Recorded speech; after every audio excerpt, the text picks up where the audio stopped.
அனைவருக்கும் வணக்கம். இன்னைக்கு நம்ம சூப்பரா குக்கர்ல 10 நிமிஷத்துல சிக்கன் பிரியாணி நல்ல டேஸ்டியா சூப்பரா பண்றது எப்படின்னு தாங்க பார்க்க போறோம். வாங்க இப்போ நம்ம வீடியோக்குள்ள போலாம்.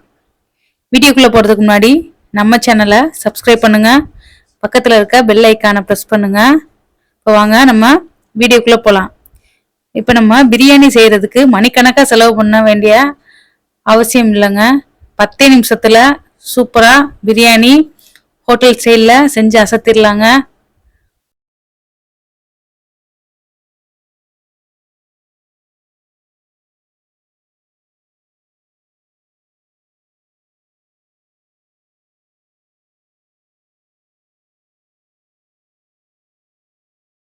அடுத்ததா நம்ம நெய் சேர்த்துக்கலாங்க. நெய் ஒரு 100 கிராம் கிட்டக்க சேர்த்துக்கிறோனுங்க. நெய் ஊத்துனாதான் நம்மளுக்கு பிரியாணி நல்லா சிக்கன் பிரியாணி நல்லா டேஸ்டியா கிடைக்கும். அதனால நெய் ஒரு 100 கிராம் கிட்டக்க ஊத்திக்கலாம். அடுத்ததை நம்ம தாளிக்கிறதுக்கு தேவையான பட்டை, லவங்கம், சீரகம், சோம்பு எல்லாத்தையுமே எடுத்துக்கலாம். இப்போ நம்ம பட்டை, சோம்பு, சீரகம் எல்லாத்தையும் போட்டு நம்ம எண்ணெயில போட்டுக்கலாங்க. நல்லா வாசனை வர அளவுக்கு நல்லா பொரிய விடணுங்க.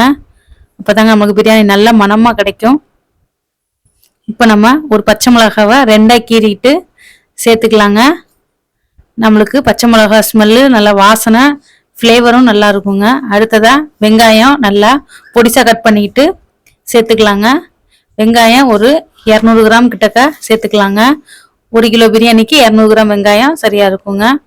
வெங்காயத்தை நல்லா பொடிசா கட் பண்ணிட்டதோட நல்லா வதக்கணும். நல்லா கண்ணாடி பதத்தோட இன்னும் நல்லா வதக்கணுங்க. கொஞ்சம் ப்ரௌனிஷா வர அளவுக்கு வதக்கணும். கொஞ்சம் உப்பு சேர்த்துக்கிட்டு நம்ம வெங்காயத்தை எண்ணெயிலையும் ஊற்றிருக்க நெய்யிலையும் கலந்துக்கிட்டு நல்லா வதக்கி விடணுங்க. அடுத்ததான் நம்ம முந்திரி பருப்பு சேர்த்துக்கலாங்க. முந்திரி பருப்பு உங்களுக்கு எவ்வளோ தேவையோ அந்த அளவுக்கு சேர்த்துக்கோங்க. சேர்த்துக்கிட்டு நல்லா வெங்காயம் நல்லா சுருள வதக்கணுங்க. இப்போ வெங்காயம் வதங்கிருச்சு. அடுத்ததா தக்காளி, மீடியம் சைஸ் தக்காளி ஒரு 3 தக்காளி கிட்டக்க நல்லா பேஸ்ட்டை அரைச்சிக்கிட்டு சேர்த்துக்கலாங்க.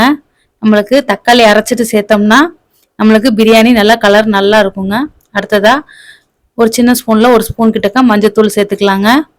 மஞ்சத்தூள் சேர்த்துக்கிட்டு நல்லா கலக்கி கொடுக்கலாங்க. பாருங்க தக்காளி பேஸ்ட்டோட நல்லா மஞ்சத்தூள் மிக்ஸ் ஆகணும். நல்லா கலக்கி கொடுத்துக்கலாங்க.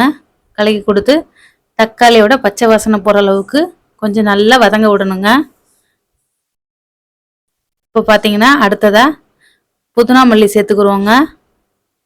பாருங்க இப்போ புதினா மல்லி ஒரு 100 கிராம் கிட்டக்க ஒரு கட்டு சரியா இருக்குங்க. புதினா மல்லி சேர்த்து ஒரு கட்டு நல்லா பொடிசா கட் பண்ணிக்கிட்டு சேர்த்துக்கலாங்க. நம்மளுக்கு புதினா மல்லி எவ்வளோ நல்லா சேர்க்குறீங்களோ அந்த அளவுக்கு பிரியாணி நல்லா வாசனையா இருக்குங்க. அடுத்தது நம்ம சிக்கன் மேரினேட் பண்ணி வச்சிருக்கோங்க. பாருங்க சிக்கனோட நம்ம கரம் மசாலா தூள், மல்லித்தூள், மிளகாத்தூள், அப்புறம் தயிர், உப்பு, இஞ்சி பூண்டு பேஸ்ட்டு, கொஞ்சமாக கொத்தமல்லி எல்லாமே சேர்த்து நல்லா மிக்ஸ் பண்ணி ஒரு 15 நிமிஷம் கிட்டக்கா நல்லா ஊற வச்சுக்கிறனுங்க. ஊற வச்சுட்டு நம்ம இந்த பிரியாணியில் சேர்த்தோம் அப்படின்னா சிக்கன்ல நல்ல மசாலா இறங்கி நம்ம சாப்பிட்றதுக்கு சிக்கன் நல்லா டேஸ்டியா இருக்கும். பிரியாணியோட சிக்கன் சாப்பிடும்போது இந்த சிக்கன் கவுச்சி வாடை அடிக்காம இருக்கும். அடுத்தது நம்ம பாசுமதி ரைஸு ஒரு 10 நிமிஷம் தண்ணியில ஊற போட்டு எடுத்து வச்சுக்கலாங்க. ஊற போட்டு எடுத்து வச்சுக்கிட்டு நல்லா கழுவிட்டு அதையுமே நம்ம சிக்கன் மேரினேட் பண்ண வச்ச சிக்கனோட கலந்துக்கணுங்க. கலந்துக்கிட்டு அளவு தண்ணி ஊற்றிக்கிடணுங்க. இப்போ நம்ம 1 பங்கு அரிசிக்கு 2 பங்கு தண்ணி ஊற்றிக்கிட்டோம்னா சரியா இருக்குங்க. மெஷர்மெண்ட் சரியான அளவா இருக்குங்க. 1 பங்குக்கு 2 பங்கு தண்ணி ஊற்றியாச்சு. ஊற்றிட்டு நல்லா எல்லாத்தையும் நல்லா கிளறி விட்டுருணுங்க. கிளறி விட்டுட்டு புதினா மல்லி தலை போட்டுக்கலாங்க. புதினா மல்லி தலை நம்ம அளவு தண்ணி வச்ச பின்னாடி போட்டோம் அப்படின்னா நம்மளுக்கு ஸ்மெல்லு நல்லா ஃப்ளேவர் நல்லா இருக்குங்க. அதனால உங்களுக்கால எவ்வளோ போட முடியுமோ அந்த அளவு போட்டுக்கோங்க. அடுத்ததா 1 ஸ்பூன் கிட்டக்க நெய் சேர்த்துக்கலாங்க. நெய் சேர்த்துக்கிட்டு நல்லா கிளறி விட்டுறணுங்க. கிளறி விட்டுட்டு உப்புலாம் பார்த்து செக் பண்ணிக்கோங்க.